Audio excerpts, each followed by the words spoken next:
All right, now to give us more perspective in terms of what may have happened in this case, we're joined in this broadcast by Dr. Peter Layton, who is a visiting fellow at the Griffith Asia Institute, Griffith University, and also a retired RAAF captain, and is joining us on the broadcast.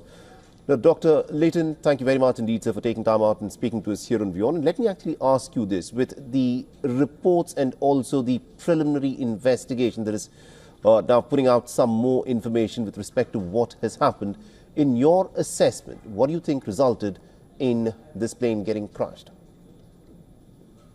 It certainly sounds a plausible theory out there.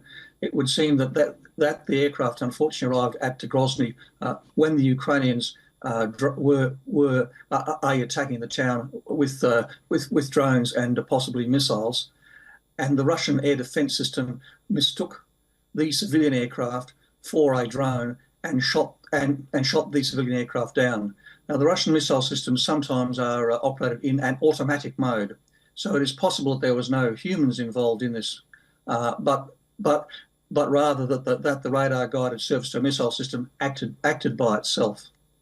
Now, for people who are not familiar with this, one would assume that on the radar, the signature of a different flying object would be different. The signature of a drone would be different from a passenger plane, which is much larger in the case. Do you think this is a mistake that has happened because these air defense systems, which are also automated in many of these cases, would not have read the difference between what could be a hostile drone and what is essentially a passenger plane? I mean, certainly you are correct in that the passenger plane and the drone would have been flying at different speeds, and their altitudes would have been different as well, and the radar signature, at least in theory, should be significantly larger. However, sometimes under the pressure of war and the pressure of the situation, aircraft and drone targets can appear similar. What does seem to have happened, though, is that, and picking up on what you've said there, I think the missile, which had proximity fusing, appears to have exploded at a reasonable distance from the passenger aircraft, probably because it is such a large radar signature.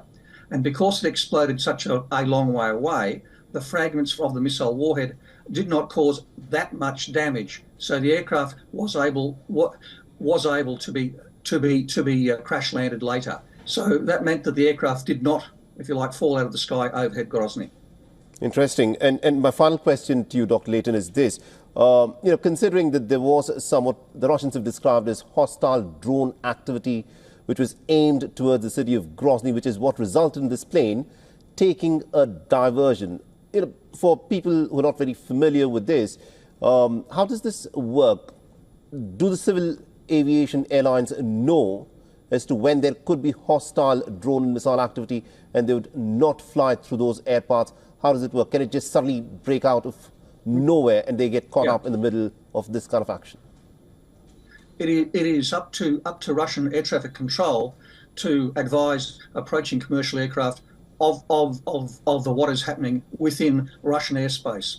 You are correct, perhaps, that commercial aircraft should not be flying into a Russian airspace within, say, 1,000 kilometres of Ukraine. Ukraine, for the last 3 years, has not allowed commercial air traffic into Ukraine. It's probably time that in Western Russia the same sort of rules apply. Now, it seems very unusual, probably for your listeners, that the aircraft ended up such a long way away from Grozny. The Russians not only, if you like, have their air defense systems, but they also jammed the global positioning system, the GPS navigation system. So the chances are that the aircraft was hit by the missile. The aircraft was in cloud. The pilots weren't that sure about which way to go, and they may have lost radio contact with Russian air traffic control. So if you like, they just headed to the other side of the sea. Interesting. Thank you very much indeed, Dr. Peter Layton, for joining us and getting us that perspective there. Thank you for having me. For all the latest news, download the WION app and subscribe to our YouTube channel.